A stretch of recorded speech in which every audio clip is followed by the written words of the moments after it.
오늘 고린도전서 15장 1절에서 10절 말씀 중심으로 예수 그리스도의 부활이라는 제목의 말씀으로 하나님 말씀 나누도록 하겠습니다.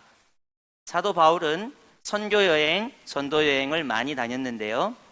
사도 바울이 1차 선교 여행의 결과로 갈라디아 교회가 개척이 되게 됩니다.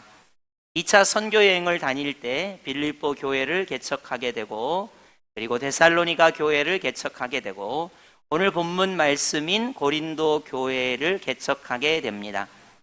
이 고린도 교회는 여러 가지 사도 바울이 말씀을 전하고 가르치고 교정해야 할 필요가 있었지만, 예수님이 부활하신 것에 대하여 의심하는 사람들이 제법 있었던 것으로 알려져 있습니다.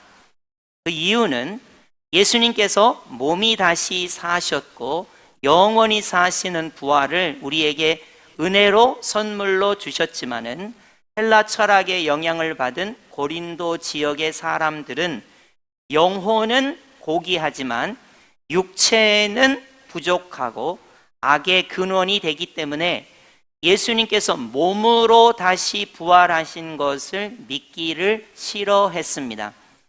그것은 헬라 철학 때문에 그런 거예요. 그래서 예수님이 십자가에 죽으신 것도 믿어지고 무덤에 묻히신 것도 믿어지는데, 몸이 다시 사셨고 부활의 첫 열매가 되셨을 뿐만 아니라 우리의 몸이 다시 사는 부활에 동참하는 것을 믿기가 어려워했다는 겁니다. 그것이 고린도 교회가 가지고 있는 치명적인 약점이었습니다. 그래서 사도 바울이 고린도 교회에 고린도전서 15장을 쓰면서, 여러분이 고린도전서 15장을 어떻게 부르냐면 부활장이라고 부릅니다. 부활장. 고린도전서 15장을 부활장이라고 불러요.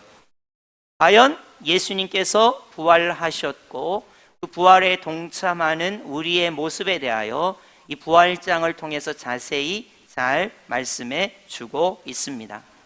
오늘 본문으로 한번 들어가 볼까요? 오늘 본문 15장 1절 상반절을 보시면 사도 바울이 이렇게 시작하고 있습니다. 형제들아, 내가 너희에게 전한 복음을 너희에게 알게 하노니. 사도 바울은 복음을 고린도 교회에 전했다는 겁니다. 여러분, 복음이라는 것이 복된 소식이잖아요. 오늘날의 많은 사람들은 돈을 주겠습니다, 그런 복된 소식이겠지만, 여러분이 건강할 수 있는 해법을 알려주겠습니다, 그런 복된 소식이겠지만, 여러분, 다른 사람은 다 실패해도 여러분만 성공할 수 있는 방법을 알려드리겠습니다, 그러면 복된 소식이라고 오해할 수 있을지 모릅니다만은, 사도 바울이 말한 복음은 무엇이고 그 복음의 결과가 무엇일까요? 2절 하반절로 한번 가볼까요? 그로 말미암아 구원을 받으리라. 사도 바울이 고린도 교회에 전했던 복음으로 말미암아 구원을 받게 하는 복음을 말한다는 것입니다. 그러면 도대체 사도 바울은 고린도 교회에 어떠한 내용의 복음을 전했을까요? 확인해 볼까요? 3절과 4절입니다. 우리 중요하니까 3절과 4절 합독해 볼까요? 시작. 내가 받은 것을 먼저 너희에게 전하였노니 이는 성경대로 그리스도께서 우리 죄를 위하여 죽으시고 장사 지낸 바 되셨다가 성경대로 사흘 만에 다시 살아나사. 아멘. 세 가지 내용으로 기록되어 있습니다. 사도 바울이 고린도 교회에 전한 복음의 내용은 세 가지 내용으로 기록되어 있습니다. 첫 번째는 예수님께서 저와 여러분의 죄를 위하여, 고린도 교회 성도들의 죄를 위하여 십자가에 죽으셨다는 내용으로 기록되어 있습니다. 여러분, 복음은 시작이 이런 거예요. 예수님께서 나를 죄에서 구원하시기 위하여 십자가 보혈을 흘려주셨습니다로 시작합니다. 이것이 복음의 내용이에요. 그리고는 보시면 예수님께서 무덤에 묻히셨다, 예수님께서 무덤에 장사되셨다라는 두 번째 내용을 가지고 있습니다. 그리고는 세 번째 내용이 사망 권세를 이기시고 예수님께서 부활하셨다라는 이 세 가지의 내용으로 사도 바울이 고린도 교회에 복음을 전했다는 거예요. 여러분, 그래서 사도 바울이 고린도 교회에 전한 복음의 내용은 예수님의 십자가 보혈의 대속의 죽으심에 관하여, 무덤에 묻히심에 관하여 사망 권세를 이기시고 부활하셨다라는 이 복음을 너희가 듣고 믿을 때에 구원을 받게 되었다라고 사도 바울이 말하고 있습니다. 그러면서 우리 사도 바울은 다음과 같이 부활의 증인에 대해서, 예수님이 부활하신 것을 본 사람에 대해서 표현을 하고 있습니다. 고린도전서 15장 5절입니다. 게바에게 보이시고 그랬습니다. 여러분, 부활하신 예수님께서 사도 베드로에게 친히 나타나셨습니다. 아마 저 같은 속 좁은 사람 같으면 저는 만약에 베드로를 만나지 않았을 것 같아요. 여러분, 베드로가 어떤 사람입니까? 예수님께서 겟세마네 동산에서 시험에 들지 않게 기도하라 그랬는데 시험에 들려고 작정을 하고 간 사람 아닙니까? 가굴기 전에 3번 예수님을 부인한다 그랬더니 자기는 목숨 바쳐서 예수님을 부인하지 않겠다고 그렇게 큰 소리 치더니 예수님을 부인하고 저주하고 맹세하면서 예수님을 부인해서 우리에게 엄청난 실망을 준 사람 아닙니까? 이 사람 뭐가 이쁘다고 부활하신 예수님께서 베드로에게 나타나셨을까요? 여러분, 베드로가 엄청난 좌절을 겪고 있었어요. 나 같은 사람이 어떻게 예수님의 제자인가? 예수님 십자가에 못 박히실 때 예수님을 부인했을 뿐만 아니라 예수님께서 그렇게 나에게 시험에 들지 않게 신앙생활하라고 기도하라고 했는데 그런 거 다 저버리고 나는 예수님의 제자가 될 자격이 없습니다 했는데 부활하신 예수님께서 요한의 아들 시몬아, 내가 이 사람들보다 예수님을 더 사랑하느냐 3번 물어주시고 예수님의 사랑을 회복시켜 주시는 그 놀라운 부활의 예수님을 경험하면서 비로소 베드로가 참된 그리스도인이 되게 된 거예요. 그 다음에 5절을 보시면 후에 12제자에게와, 여기 가룟 유다는 빠진 12제자가 되겠죠. 12제자의 면면을 보십시오. 하나같이 겟세마네 동산에서 다 졸고 있었죠. 하나같이 예수님을 버리고 도망쳤죠. 하나같이 문을 닫고 유대인들이 자기를 죽일까 봐 두려워 떨고 있었던 그들입니다. 도마 같은 사람은 예수님의 손에 손가락을 넣어보고 예수님의 옆구리에 내 손을 넣어보지 않고는 부활하신 예수님을 믿을 수 없다고 말했던 의심 많은 도마를 비롯한 예수님의 오합지졸 같은 이 12제자들에게 부활하신 예수님이 나타나셨기 때문에 그들이 진정한 그리스도인이 될 수가 있었던 것입니다. 그리고 오늘 본문 6절을 보시면 그 후에 500여 형제에게 일시에 보이셨나니 라는 성경 구절이 나옵니다.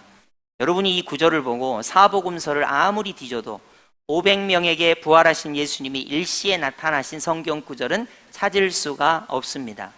그래서 이것은 학자들이 어떻게 표현하냐면 부전 전승으로 전해지는 내용이다. 부전으로. 성경에는 들어와 있지는 않지만 500여 명의 형제 자매가 일시에 부활하신 예수님을 보았다는 구전이 전해오는 것을 사도 바울이 표현한 것이다. 이렇게 설명을 하고 있습니다. 여러분, 그리고 나서는 야고보가 부활하신 예수님을 보았답니다. 7절 상반절이죠. 그 후에 야고보에게 보이셨으며, 여기서 여러분이 오해하지 않으셔야 되는 건 예수님의 제자인 야고보가 아니라 예수님의 친동생인 야고보입니다. 여러분, 우리는 감사하게 예수님이 우리의 형님이 아니잖아요. 예수님께서 우리의 오빠가 아니잖아요. 그러니까 예수님을 믿기가 훨씬 쉬울 수 있어요. 한번 설명을 잘 들어보세요. 야고보가 태어나 봤더니 형님이 예수님이에요. 근데 이 예수님께서 30세까지는 야고보의 형님으로 조용히 잘 계시다가 30세가 되시면서 33세가 되는 공생의 기간 동안에 갑자기 자기 자신이 하나님의 아들이시라는 거예요. 메시아 그리스도시라는 거예요. 그러니까 야고보가 친형님이 하나님의 아들이라는 것을 절대로 믿기가 어려웠습니다. 그래서 여러분이 사복음서를 보시면 예수님의 동생들이 예수님이 귀신 들렸다, 예수님을 모시고 가서 치료해야 한다, 그렇게 예수님을 믿지 않았어요. 예수님 십자가에 죽으실 때까지도 야고보는 예수님을 하나님의 아들 메시아 그리스도로 믿지 않았습니다. 예수님 무덤에 묻히실 때까지도 야고보는 예수님을 하나님의 아들 메시아 그리스도로 믿지 않았습니다. 그런데 어떨 때 야고보가 예수님을 하나님의 아들 메시아 그리스도로 믿으신 줄 아세요? 사망 권세를 이기시고 부활하신 예수님께서 친동생 야고보에게 친히 나타나고 야고보가 부활하신 예수님을 만나자마자 야고보는 예수님이 자기의 친형님이 아니라 하나님의 아들 메시아 그리스도라는 것을 진실로 믿게 된 거예요. 여러분, 이 부분을 여러분이 잘 기억하셔야 합니다. 사실 우리는 예수님께서 성령으로 잉태되셨기 때문에 아버지 요셉과 어머니 마리아와는 아무런 관계가 없다는 것을 우리는 알고 있어요. 그러나 여러분, 친형님으로 그렇게 모시고 살았던 야고보의 입장에서 예수님이 십자가에 죽으실 때까지도, 무덤에 묻히실 때까지도, 그리고 부활하셔서 자기를 만나 주셨을 때에야 야고보는 비로소 예수님께서 하나님의 아들이시고 메시아 그리스도라는 것을 믿게 된 것입니다. 여러분, 그래서요, 복음은요, 예수님 십자가에 죽으셨습니다. 무덤에 묻히셨습니다. 그리고 사망 권세를 이기고 부활하셨습니다로 이루어져 있습니다. 만약에 예수님께서 십자가에 죽으시고 무덤에 묻히신 이후에 아무런 일이 일어나지 않았다면 여러분, 부활의 구원도 없었을 것이고, 무엇보다도 여러분이 기억하셔야 될 것은 예수님의 제자들이 예수 다시 사셨네 부활의 증인도 될 수 없었을 것이고, 성령님께서 역사하셔서 땅끝까지 이르러 예수님의 십자가의 구원, 부활의 구원을 증거하라고 말씀하시지도 않았을 것입니다. 그래서 여러분이 예수님의 십자가의 대속의 죽으심, 그리고 무덤에 묻히심, 그리고 이 복음의 완성은 부활하신 예수님이라는 것을 여러분이 반드시 기억하셔야 됩니다. 그것은 야고보를 통해서 알 수 있어요. 그리고 이제 사도 바울이 자기를 소개하고 있습니다. 확인해 볼까요? 8절이죠. 우리 다 함께 8절 화면 보시고 합독해 보겠습니다. 시작. 맨 나중에 만삭되지 못하여 난 자 같은 내게도 보이셨느니라. 아멘. 여러분, 이 사울이라는 사람은 어떤 사람입니까? 여러분, 용서하고 들으세요. 사울이 예수님에 대해서 대단히 오해를 했습니다. 예수님을 용서하고 들으세요. 이단의 괴수라고 생각을 했습니다. 부활은 거짓말이라고 생각을 했습니다. 그런데 갑자기 그리스도인이 생기고 교회가 확장되니까 사울이 결단을 합니다. 내가 예수 믿는 사람을 박멸하리라. 여러분, 박멸이라는 말은 바퀴벌레나 이런 해로운 곤충에게 쓰는 거지 사람을 박멸한다 이런 말 안 쓰거든요.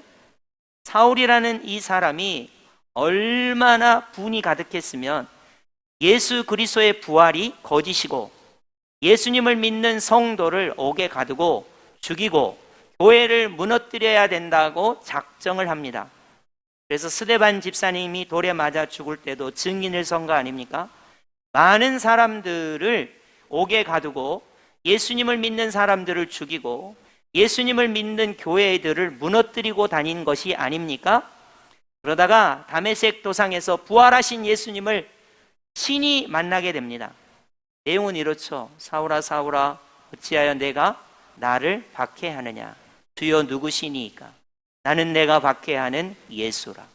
부활이 거짓말이라고 생각했어요. 그런데 부활하신 예수님께서 친히 사울을 만나 주심으로써 사울이 변하여 새롭게 되게 됩니다. 거듭나게 됩니다. 부활이요 생명이신 예수님을 진실로 믿게 됩니다.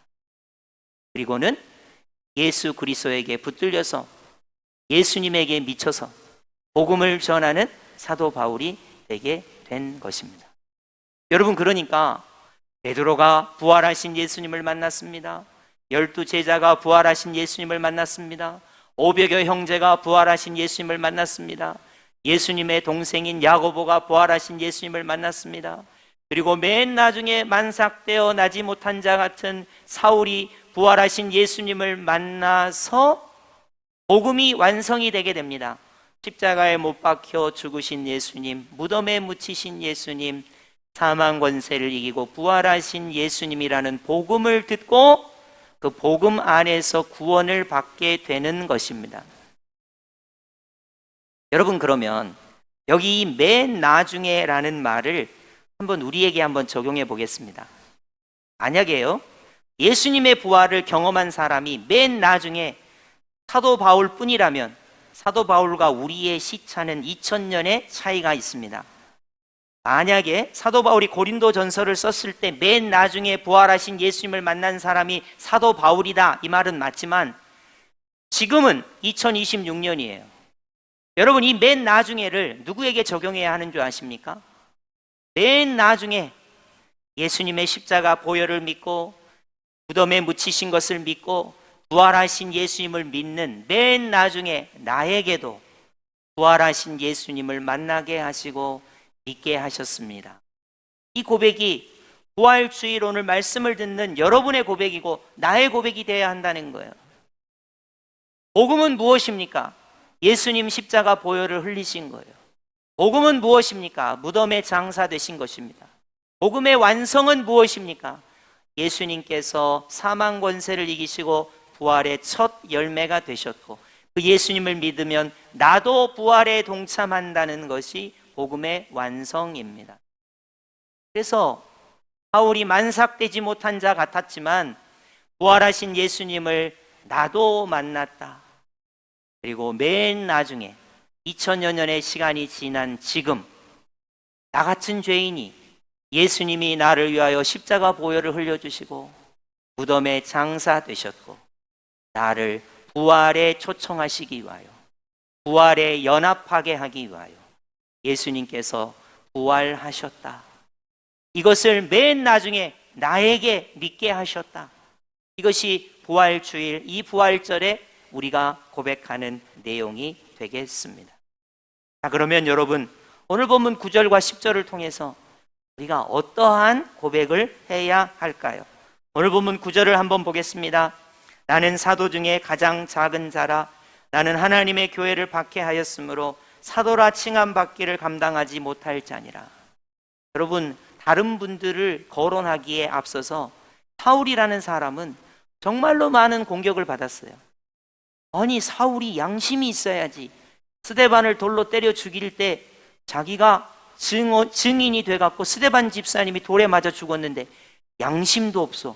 아니, 어떻게 저렇게 앞장서서 복음을 전한다고 사도라고 말할 수 있지? 자기가 옥에 갇힌 사람이, 가축에 한 사람이 몇십 명인데, 몇백 명인데, 아니, 저렇게 낯짝도 두껍지 어떻게 복음을 전한다고 저러고 다니지? 아니, 사울이 무너뜨린 교회가 몇 교회인데 저렇게 앞장서서 예수 믿으라고 그렇게 말하고 다니지? 정말 이상한 사람이네. 그렇게 공격을 받았습니다. 여러분, 베드로는 공격을 안 받았을까요? 아니, 수제자면 수제자 나와야지. 예수님 3번이나 부인하고 예수님 모른다고 그래놓고 어떻게 저렇게 인두껍도 참 두껍다. 저럴 수가 있을까? 이러지 않았겠어요? 여러분, 우리가 이 세상을 살다 보면요, 몸이 아플 때가 있고 물질의 문제가 있을 때가 있고 관계에 어려움이 있을 때가 있고 우리는 늘 쓰러지고 좌절하고 낭망할 때가 있어요. 그러면 도대체 우리는 어떠한 믿음의 자세로 어떠한 힘으로 살아가야 하느냐 하는 거예요. 사도 바울이 그것을 표현하고 있습니다. 오늘 보면 10절로 가실까요? 그러나 내가 나 된 것은 하나님의 은혜로 된 것이다. 내가 비록 스데반 집사님을 돌로 때려 죽이는데 동참했고 교회를 무너뜨렸고 수많은 그리스도인들을 옥에 갇히게 했지만 이제 나는 예수님의 십자가 보혈을 믿고 그 무덤에 묻히심을 믿고 예수님이 나를 위하여 사망 권세에서 부활하사 나로 부활에 동참하게 하시기 위하여 부활하신 이 복음을 믿고 구원을 받았기 때문에 나의 나 된 것은 하나님의 은혜로 된 것이므로 내가 비록 과거의 여러 가지 일과 현재의 부족함과 고난과 역경 가운데 어려움이 있을지라도 나의 나 되는 것은 전적으로 하나님의 은혜입니다. 이렇게 고백하고 있어요. 그리고 그 뒤를 한번 보실까요? 내게 주신 하나님의 은혜가 헛되지 아니하여 내가 모든 사도보다 더 많이 수고하였으나 내가 한 것이 아니요 오직 나와 함께 하신 하나님의 은혜로다. 십자가의 은혜가 매 순간마다 부어집니다. 무덤에 묻히신 그 예수님과 함께 나도 죽었습니다. 그리고 이제 내가 산 것이 아니라 내 안에 부활하신 예수님께서 사신 것이라. 나의 힘과 나의 능력으로 사는 것이 아닙니다. 십자가 보혈의 능력과 그 부활의 능력을 힘입어 살아가게 되는 것입니다. 여러분, 사도 바울은 갈라디아서 2장 20절에 이렇게 고백하고 있어요. 내가 그리스도와 함께 십자가에 못 박혔다. 여러분, 예수님이 우리에게 주신 고난주간 사순절의 기간 동안 나는 예수 그리스도와 함께 십자가에 못 박혔다. 나는 예수님과 함께 무덤에 묻혔다. 그러므로 이제 내가 사는 것이 아니고 내 안에 십자가의 예수님, 부활하신 예수님이 사신 것이라. 내 안에 부활하신 예수님이 사신 것이라. 이제 내가 이 땅 가운데 사는 것은 나를 사랑하사 나를 위하여 자기 생명을 주신 예수님을 믿는 믿음 안에서 사는 것이라. 이렇게 사도 바울이 고백하고 있습니다. 여러분, 우리가 이 세상을 살아가면서요, 날씨만 조금 안 좋아도 기분이 가라앉죠. 자녀가 조금 문제가 있다 해도 마음이 덜컥 내려앉죠. 여러분이 건강검진을 했는데 조금 이상합니다. 그러면 우리가 참 염려와 근심이 많죠.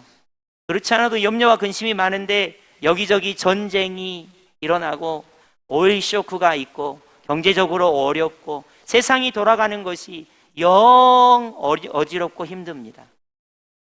그러면서 여러분은 여러분이 살아갈 힘과 희망을 어디에 두고 있습니까?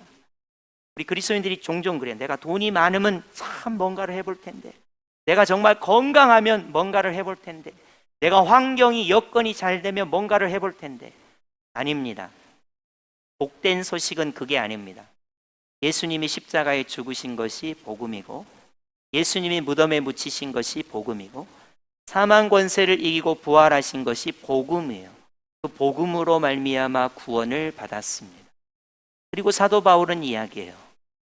예수님이 십자가에 죽으시고 무덤에 묻히시고 부활하신 그 복음으로 말미암아 내가 구원을 받았을 뿐만 아니라 나의 나된 것은 하나님의 이제 내가 예수 그리스도의 십자가의 구원, 부활의 구원을 믿는 믿음 안에서 살아가리라. 사도 바울은 그렇게 고백하고 있는 것입니다. 오늘 부활주일이에요. 여러분, 사망 권세를 이기신 예수님이 여러분의 복음이 되십니까? 그리고 무덤에 묻히신 것처럼 내가 예수님과 함께 무덤에 묻혔습니다. 예수님이 십자가에 못 박힌 것처럼 내가 예수님의 십자가 보혈을 믿는 믿음 안에서 예수님과 함께 십자가에 못 박혔습니다. 이제 나는 십자가의 예수님, 부활의 예수님을 믿는 믿음 안에서 살아갑니다. 라는 것이 여러분의 진정한 복음이십니까? 그리고 그것이 여러분의 믿음이십니까? 그리고 예수 부활했으니 할렐루야 찬양합니다. 부활하신 예수 그리스도와 함께 영원히 예수 그리스도의 증인으로 살아가겠습니다. 나의 나된 것은 하나님의 은혜입니다. 하나님이 나와 함께 하셔서 복음을 믿게 하셨고 예수님의 십자가의 보혈, 부활의 복음을 통하여 구원하여 주셨습니다. 이제 내가 사는 것은 예수님을 믿는 믿음 안에서 살겠습니다. 부활하신 예수님이 내 안에 영원히 역사하시도록 여러분은 이 복음 안에 계십니까? 그리고 여러분은 사도 바울이 말한 것처럼 맨 나중에 만삭되지 못한 나 같은 자에게 부활의 증인이 되게 하셨습니다 라는 고백이 2000년이 흐른 오늘 우리 여수 성도 교회 정말로 나에게 예수님의 증인이 되도록 이 복음을 주셨습니다. 예수 다시 사셨네. 이 놀라운 복음의 진리가 여러분 안에 역사하고 있습니까?